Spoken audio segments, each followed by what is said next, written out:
What's up, Gunpla modelers? This is Strider Prime bringing you another edition of Gundam Models. Today I am going to build the 1/44 scale high grade Strike Freedom Gundam from the Gundam Seed Destiny animated series.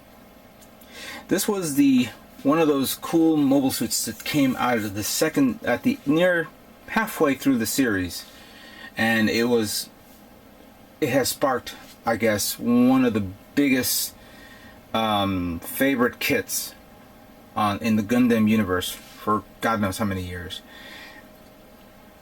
I should know my current videos, the Strike Freedom full burst mode build, and my perfect rate Strike Freedom has been one of my highest viewed videos to date, and I'd like to thank you guys for this.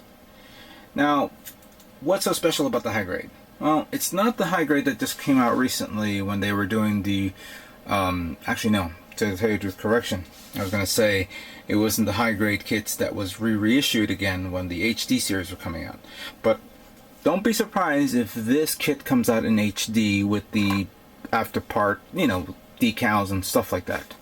So when I got this, it was actually part of my first Gundam collection that I had, I think back in 2007. And I was meaning to build it, but for some unknown reason I was hesitant, and I don't know why I did.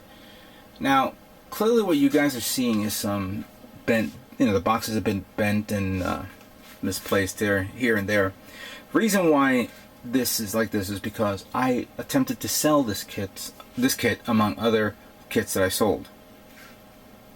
And I made a small little fortune. However, it never reached the destination I sold it to. So much so that I felt bad and I had to return the money back to the person, and I said, oh great, I lost kits.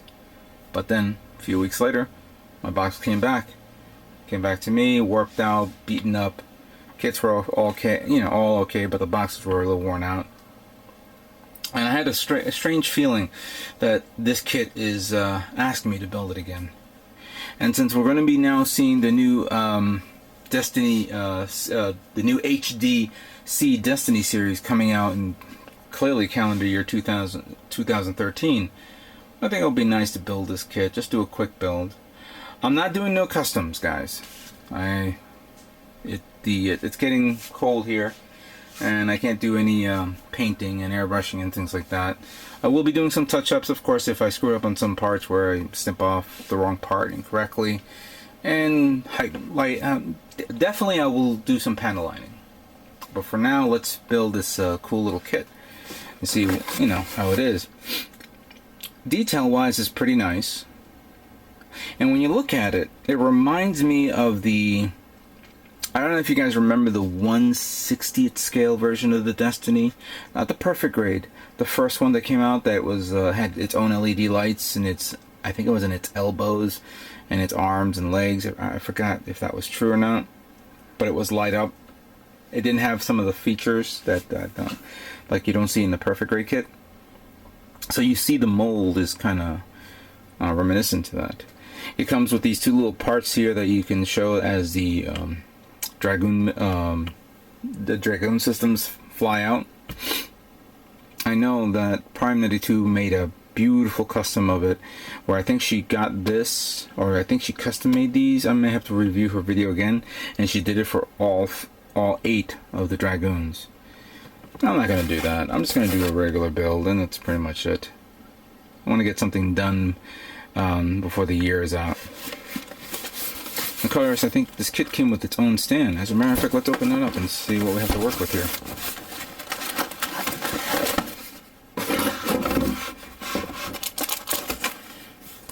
Here's the manual. First set of tray here is the white. And the light bluish grayish color of the weaponry and the some of the trim.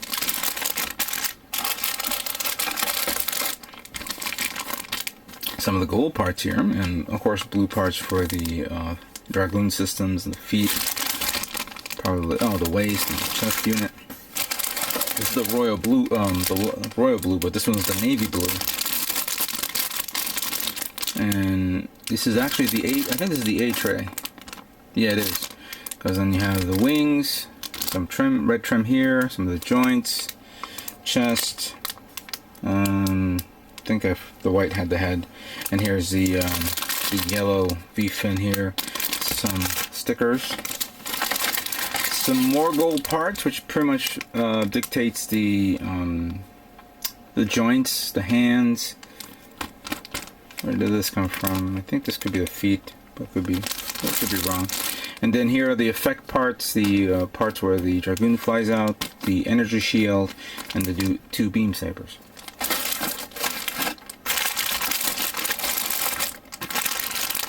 Considering how popular this kit is, it is an old kit. So it'll be interesting how Bandai will re-release this kit when the series goes to HD mode.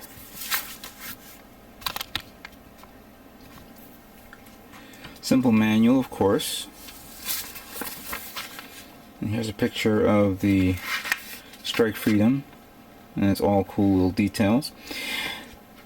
On a side note, I have a distinct feeling that even though we're going to be seeing the real grade version of the Destiny, I don't think it's without a doubt, without any question, that we'll be seeing, of course, a Strike Freedom.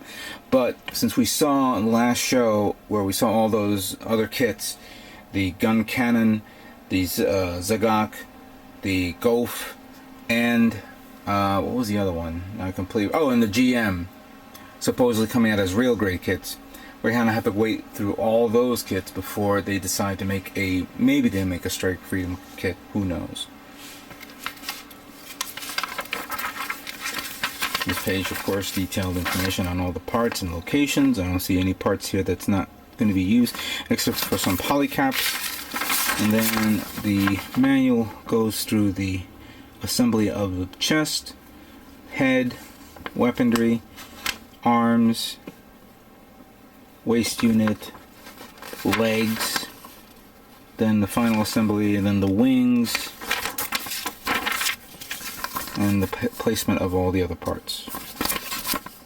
And I think I may have missed a page here. Yeah, here's the color guide for those of you who wish to paint this. But for now, it's going to be like it is. So, with that being said, let's begin building Strike Freedom Gundam.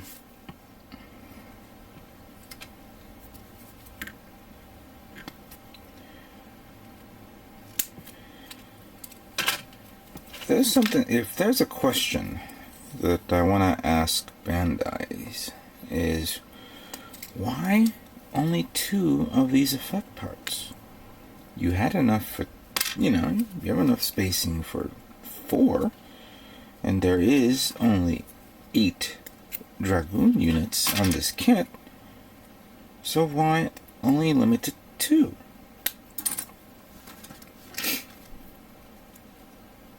I guess maybe they didn't think that far ahead.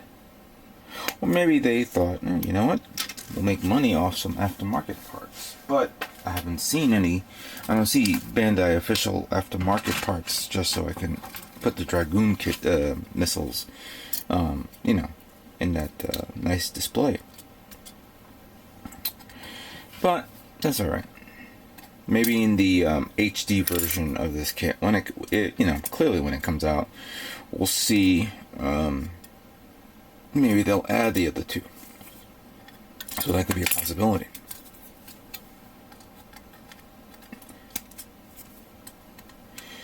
It is a shame, really, that it's too cold outside. Well, I wouldn't say too cold. I'm going to say this: it's not too cold. The only problem is I cannot do a well ventilation of my house when I want to paint. That and the fact that my spray booth is slowly outliving its usefulness. There's the possibility, and I say a possibility, that I may want to look into getting a new spray booth. I know what I want, but I want to wait a couple of months before I get it. So I'll be using the spray booth maybe once or twice before it's retired.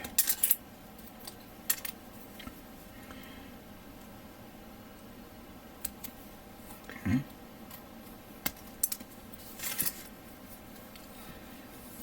Wow, some really small parts here, especially for a high grade. You gotta be very careful. There we go. So many of you guys were probably wondering if I was going to make the Dark Hound after Aegis, and I thought so too. But seeing how much time I have and there's certain things I want to do, I don't think it was possible for me to do the Dark Hound. That and the fact that I'm actually considering of making a nice custom paint job of the Dark Hound. At one point, I was even thinking that if I ever was going to get the H2, which I won't, unfortunately, there was one paint job that I was actually thinking of putting on the kit that would have been nice. And I'll share it with you. Maybe one of you guys who has the H2 normal master grade. I was always fond of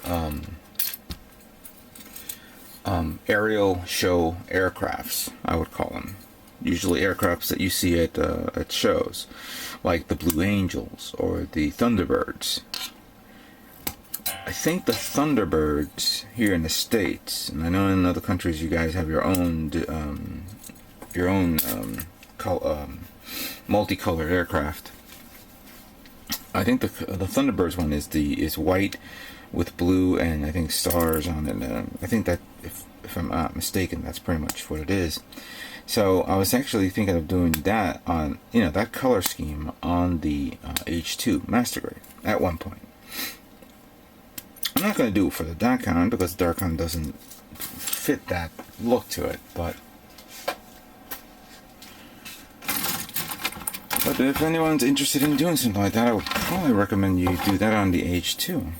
It would probably look amazing. And of course, reading up on the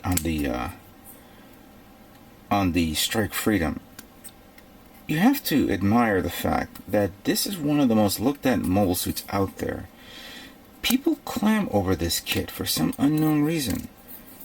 I know for a fact because my YouTube channel, anything in reference to Strike Freedom, people look at. If they don't look at it, they'll comment on it. It's embedded in other people's sites. Strike Freedom is one of those mobile suits that is like, you can't stop looking at it. I thought, okay, you know what? The Zeta Gundam, which of course was sold out immediately, even the real grade one, is one of those cool mobile suits that people loved, but it was superseded by Strike Freedom. I don't understand why people like Strike Freedom, especially from a series that the lead mobile suit is Destiny, yet people like Strike Freedom. Why am I yelling?